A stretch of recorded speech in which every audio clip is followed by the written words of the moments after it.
आज के टाइम पर जो ईरान वार सिचुएशन चल रही है, इसका डायरेक्ट इम्पैक्ट ग्लोबल एक्सिम यानी एक्सपोर्ट इंपोर्ट बिजनेस पर हो रहा है। सो अगर आप एक्सपोर्टर हैं या एक्सपोर्ट या इंपोर्ट कुछ भी करना चाह रहे हैं या अभी स्टार्ट कर रहे हैं, तो ये वीडियो आपके लिए बहुत इंपॉर्टेंट होने वाला है। सो मैं इसमें आपको बताऊंगा कि कैसे प्रोडक्शन इम्पैक्ट हो रहे हैं, उसकी वजह से ऑर्डर डिले हो रहे हैं और रेट भी बढ़ रहा है प्रोडक्शन का, और कस्टमर के साथ आपकी गुडविल जो है वो दांव पर लगी हुई है। तो नए ऑर्डर्स लेने से पहले आपको 10 दफा सोचना पड़ेगा, और जो एग्जिस्टिंग ऑर्डर्स हैं उन्हीं के लिए आपको कैसे फुलफिलमेंट करना है उसके बारे में आपको अभी से स्ट्रेटेजी बना लेनी चाहिए।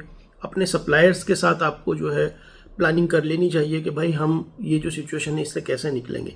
मैं आपको अपने खुद के लाइव एग्जांपल्स के साथ जो हम फेस कर रहे हैं वो इस वीडियो में शेयर करता चलूंगा। चलिए आगे बढ़ते हैं। सो सबसे बड़ा जो इम्पैक्ट है वो है शिपिंग पर, स्पेशली स्ट्रेट ऑफ हुर्मुज रूट पर। अगर ये रूट ब्लॉक और रिस्की हो जाता है कभी भी, तो शिप्स को लॉन्गर रूट लेना पड़ता है, यानी अफ्रीका से होकर के जाना पड़ता है। सो इससे होता क्या है कि डिलीवरी टाइम एक तो बढ़ जाता है और शिपिंग बहुत महंगी हो जाती है, क्योंकि अफ्रीका से जब निकल के जाता है शिप तो वहां पर रिस्क बहुत ज्यादा होता है। उसकी वजह से फ्रेट कॉस्ट, एक तो लॉन्ग डिस्टेंस होने की वजह से फ्रेट कॉस्ट बढ़ जाता है, और दूसरा शिपिंग कंपनीज का जो है रिस्क बढ़ता है, तो उसकी वजह से इंश्योरेंस कॉस्ट भी बढ़ जाती है। सो यहाँ पर इम्पैक्ट कहाँ आता है? इम्पैक्ट आता है डिलीवरी टाइम पर, प्राइस हाइक पर, चूंकि दोनों ही चीजें बैकबोन है किसी भी बिजनेस की। मान लीजिए आपका कस्टमर है और उसने वहां पर सीजन की तैयारी की हुई है और उसी हिसाब से उसने ऑर्डर दिया हुआ था आपको, लेकिन अब उसको टाइम पर माल नहीं मिलेगा, तो समर के माल का वो विंटर में क्या करेगा? तो उस हिसाब से अगर देखा जाए तो सिर्फ और सिर्फ प्राइस हाइक का मसला नहीं है, शिपिंग लॉन्ग होने का मसला नहीं है,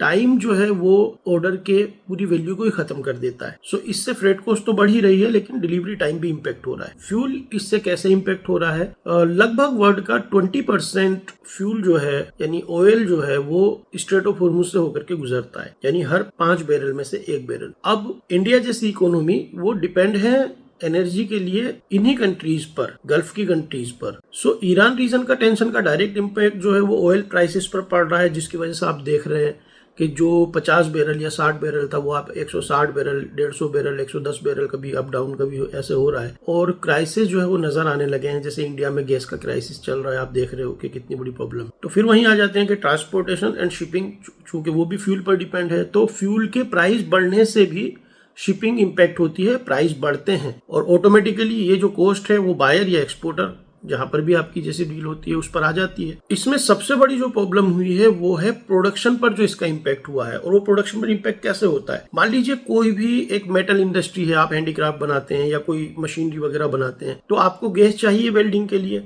और बहुत सारी चीजों में फ्यूल यूज होता है। जनरेटर कैसे चलेंगे? गैस जो है उससे प्रोडक्शन होती है। पोल्यूशन की वजह से मोस्टली जो अब इंडस्ट्रीज में जनरेटर डीजल से चलाने के लिए बैन कर दिया गया है, और इम्पैक्ट तो वो भी हो रहा है। तो अब हुआ क्या है? फॉर एग्जांपल मैं आपको एग्जांपल देता हूं, जैसे हमारा एक ऑर्डर है और हम ऑलरेडी वो ऑर्डर ले चुके हैं। अब उसके अंदर जब टाइमिंग की बात आ रही है, तो जहां पर हमने डाई कराना है यान को, यान डाइंग हाउस जो है वो बोल रहा है भाई पैसा जो है इतना ज्यादा लगेगा, यानी 30% 40% ज्यादा लगेगा। क्यों लगेगा?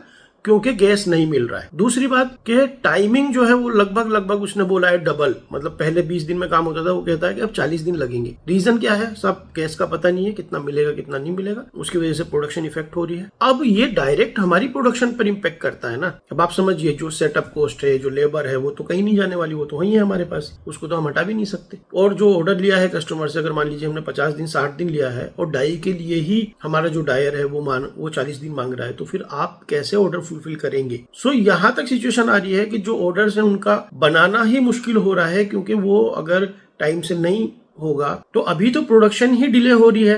मतलब लगभग आप ये मान के चलिए कि जितना टाइम आपको टोटल में मिल रहा था उतने में आपकी डाई होकर के गुजर रही है, और उसके बाद आप जब और ज्यादा काम करेंगे तो लगभग 50% टाइम और चाहिए, और उसके बाद शिपिंग में भी आपके जब इम्पैक्ट आएगा, कितना ज्यादा टाइम लगेगा इन गुड्स को कस्टमर तक पहुंचने में। तो क्या आपको लगता है कि ये ऑर्डर जो है बाकी रह जाएंगे, या कस्टमर नए ऑर्डर देने में जो है इंटरेस्टेड होगा? मुझे तो नहीं लगता कि होगा। सो गैस की किल्लत की वजह से ये सारे के सारे जो है प्रॉब्लम्स देखने को मिल रहे हैं।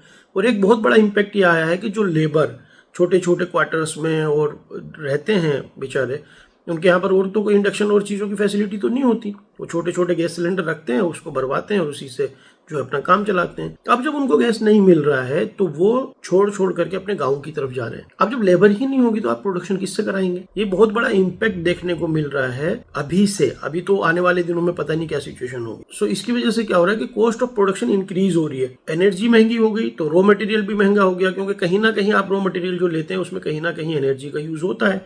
मशीनरी चल रही है, हो सकता है कि वो गैस लाइन से चल रही हो, बिजली तो हमेशा नहीं होती है। और प्रोडक्शन कॉस्ट बढ़ने से जो आपका मार्जिन है वो ओबियस है कि वो कम हो जाएगा। और इतना मार्जिन नहीं है ना कि जितना कॉस्ट बढ़ रहा है। प्रोडक्शन डिले होने और शिपिंग डिले होने की वजह से क्या हो रहा है, लेट डिलीवरीज हो रही है, और उसकी वजह से बायर का जो ट्रस्ट है वो आपके ऊपर से उठ जाएगा, क्योंकि बायर इन चीजों में तो मानता नहीं है कि आप कैसे प्रोडक्शन करके दोगे। उसको तो अपने काम से और अपने टाइम से मतलब है। सो सिचुएशन क्या बनती है? सिचुएशन बनती है ऑर्डर कैंसिलेशन का रिस्क होता है।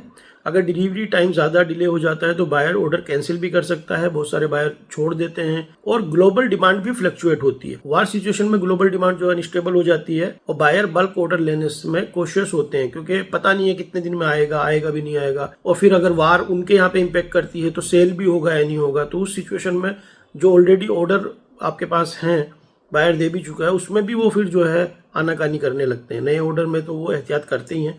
तो उसकी वजह से ग्लोबल डिमांड में जो है वो काफी फ्लक्चुएशन आता है। करेंसी फ्लक्चुएशन भी होता है। डॉलर और रुपए का रेट भी अभी आपने देखा अनस्टेबल हो जाता है। अभी कितना ज्यादा रुपया गिर गया, तो इससे एक्सपोर्टर का प्रॉफिट अनप्रेडिक्टेबल हो जाता है। ये पता नहीं चलता कि भाई बढ़ जाएगा या घट जाएगा। मतलब अगर डॉलर की वैल्यू घट जाती है मान लीजिए, तो आपका मार्जिन जो है वो घट जाएगा।